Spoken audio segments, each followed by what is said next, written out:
Bien sûr, je suis tunisien. T'es tunisien ou pas? Non, marocain. Bah, on t'en veut pas. Ouais, t'es sûr? C'est moi qui t'en veux, frère. Ceuda Kitro, c'est la plus belle fête. La fête, il y a eu une épidémie. Qui s'attaquait spécialement aux petits garçons. Pour guérir les garçons, on amenait des coquelets qui leur piquaient le nombril ou je sais pas quoi, et donc ça les guérissait. Il y a eu un miracle, ils ont été sauvés. Il y avait des marcos, des petites marcos, il y avait des petits yo-yo, il y avait plein de trucs qu'elle faisait en tout petit et elle s'est mise dans des petites assiettes de jouets. Elle est thunes, sûrement, parce que si vous voyez les thunes, c'est des gens très modestes, qui ont un savoir immense, mais ils ne le montrent pas. Bonjour à tous, je suis né à Tunis, j'étais l'élève de l'Alliance israélite dans les années 50. Je vais vous parler d'une belle coutume des Juifs de Tunisie que j'ai vécue dans mon enfance, Seuda Titrou, la Seuda Titrou, que l'on appelle Fête des garçons. Le grand rabbin David Messas, Zecher Tzadik Libracha, a souhaité que dans notre synagogue, nous évoquions cette fête inscrite dans le livre des Minagim des Juifs de Tunisie, Alé Hadas, les feuilles de myrte. Je maintiens cette tradition avec le soutien de Rav Ariel Messas, notre rabbin. Cette semaine, nous lisons la paracha Yitro. C'est la 5e paracha du livre de Shemot, l'Exode, 2e des 5 livres de la Torah. Les Hébreux sont sortis d'Égypte depuis 7 semaines.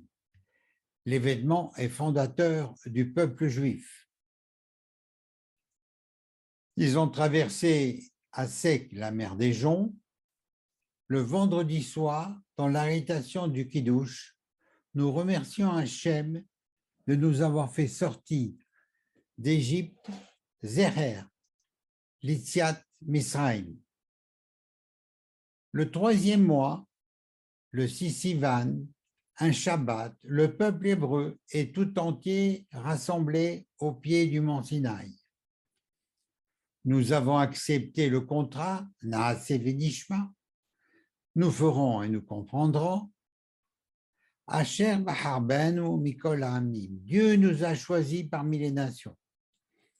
Dans un fracas de tonnerre, accompagné d'éclairs et du son de chauffard, Dieu appelle Moïse au sommet de la montagne pour recevoir la Torah.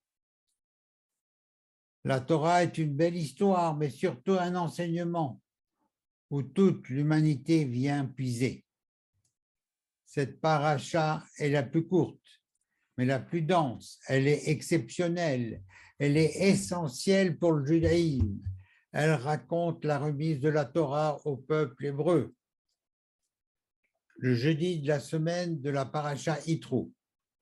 L'ambiance à Tunis est semblable à celle de Purim, un jour de fête qui n'est pas Yom Tov comme Hanouka. Jeudi soir de la Seuda Yitro, nous ne disons pas les anonymes, les supplications, comme pour Yom Tov. Warkat Yitro est édité comme la feuille de miel à Rosh Hashanah. On y trouve le schéma, les bénédictions courantes, Asra Kelmet, les 10 paroles. Les mères juives s'affairaient pour préparer le repas de fête. La table est illuminée par des petites bougies de différentes couleurs. Le jeudi soir, Nar Chmis, le 5e jour de la semaine, le jour où Dieu a créé les poissons, nous fêtons la Seuda Yitro. Le plat principal, c'était le pigeon, aujourd'hui le coquelet, qui était servi dans une vaisselle miniature, une petite dinette. Pour les gâteaux, guisada, yo-yo, manicoté, tout était petit. De même que les pâtes d'amandes en forme de fruits et de couleurs différentes. Les tables étaient décorées d'étoffes de couleurs pourpre, bleu ciel, doré, en souvenir des tentures et des ustensiles utilisés dans le Beth Amikdash, le temple. Ce code de couleur est repris au moment de la Hana, de Héné. La pièce montée trône au milieu de la table, mais elle était garnie de fleurs. ont pas d'amande et de dragées, ont souvenir des fleurs du mont Sinaï où coulait le lait et le miel au moment du don de la Torah. Même les familles chrétiennes et musulmanes fêtaient Yitro en mangeant le pigeon, mais surtout les gâteaux miniatures que l'on trouverait dans les pâtisseries juives. Les Grana, famille juive originaire d'Italie, Livourne, fêtaient aussi la Séouda Yitro, mais à moindre frais. Cette tradition est encore conservée dans de nombreuses familles juives en Tunisie, comme en Israël, à Netanya. De vieilles familles Lubavitch ont pour habitude de célébrer la Séouda Yitro le vendredi matin, en la nommant le repas de remerciement pour le don de la Torah et la fête des garçons. Le Maharsha, grand commentateur ashkénaze de la Gemara, nous rapporte les recommandations du traité de Megillah.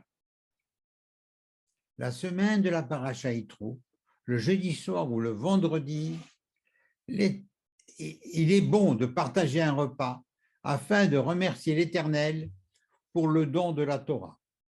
Expliquons, garçons, l'importance de l'étude et de la Torah dont ils ont l'obligation. Dans les pays d'Afrique du Nord, il semblerait que seul le judaïsme de Tunisie et certaines communautés algériennes et constantinoises ont conservé cette tradition. Les Tunisiens ont la réputation d'être des kiffeurs et qu'ils ne ratent aucune occasion de faire la fête. Les grillades la veille de Pessah, la fête des filles, Saoudat Yitro, les Srutulbnet, à Hanouka. Toutes ces coutumes ont pourtant une source profonde et spirituelle qui ont des conséquences halachiques. Il y a plusieurs raisons qui expliquent que la Séouda Yitro est ancrée dans le judaïsme tunisien. La plus connue, c'est le souvenir d'une grave épidémie de jaunisse qui aurait eu lieu vers 1785 et qui aurait affecté les petits garçons, mettant leur vie en danger. Le grand rabbin de l'époque, Chaim Yitzhak Lomet, recommanda de faire boire aux enfants des bouillons de pigeons et de placer un pigeon vivant sur le ventre de l'enfant. La contagion aurait été éradiquée le jeudi de la Parasha Yitro. C'est donc une Séouda Odaya en remerciement envers Hachem. La deuxième explication, Yitro, qui est le beau-père de Moïse, accompagne sa fille Tsépora et les deux fils de Moïse, Gershom et Eliezer, ils vont rejoindre le camp des Hébreux pour retrouver Moïse. Pour les recevoir, Moshe organise un grand banquet, la fête des chefs, que la Torah appelle Hagigat Nisihim. Y participent Moshe, Aaron, les principaux chefs. Les fils d'Yitro sont reçus comme des princes.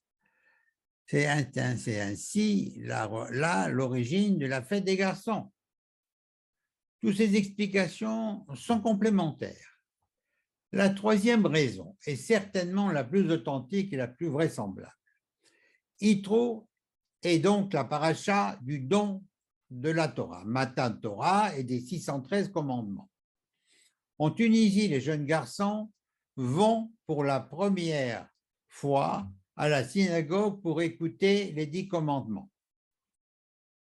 À Srakelmet. À Tunis, tous les fidèles se lèvent à la lecture des 10 commandements, comme nous le faisons dans notre synagogue. Dans les familles juives, les garçons lisaient pour la première fois les 10 paroles. Ils faisaient la fierté de leurs parents. Certaines familles aisées organisaient des repas avec des enfants de familles pauvres. Les plus âgés des enfants, après la bénédiction Sehianu, lisaient les 10 commandements. Et le père ou le grand-père commentait l'un des commandements sous forme d'une petite leçon de morale. Djerba est l'une des dernières communautés juives qui a subsisté dans le monde arabe et qui prospère encore de nos jours. Il est d'usage et c'est encore le cas actuellement, que le jour de Yitro, l'enfant apporte un cadeau au rabbin du Talmud Torah.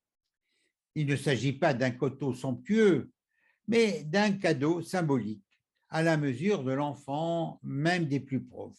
Par exemple, un fruit, un œuf, un petit gâteau du Seder de Yitro, quelques amandes, quelques olives. Et cela en remerciement à son rabbin de lui avoir enseigné les 10 commandements. Cette démarche pédagogique trouve sa source dans les Birket Avot, Hinouk, Neharim, l'initiation des jeunes. Les soldats Yitro sont encore proches dans mon esprit. J'ai de nombreuses anecdotes les plus diverses à vous raconter. Par exemple, comment respecter la tradition pendant l'occupation allemande. Je tiens ces anecdotes de mon ami Claude Nataf, historien, dont la famille a dirigé de nombreuses années la communauté de Tunis, particulièrement pendant le temps de l'occupation allemande. Il est issu d'une famille, les Borgel, qui pendant 2 siècles ont occupé le poste de grand rabbin de Tunisie.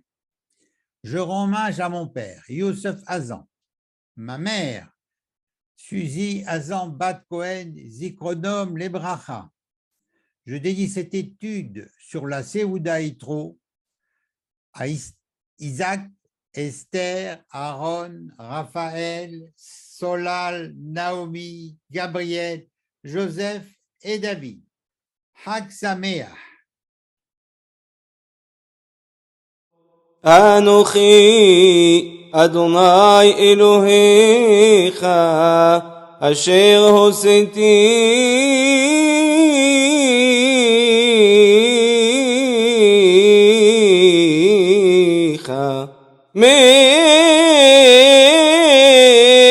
מארץ מצרים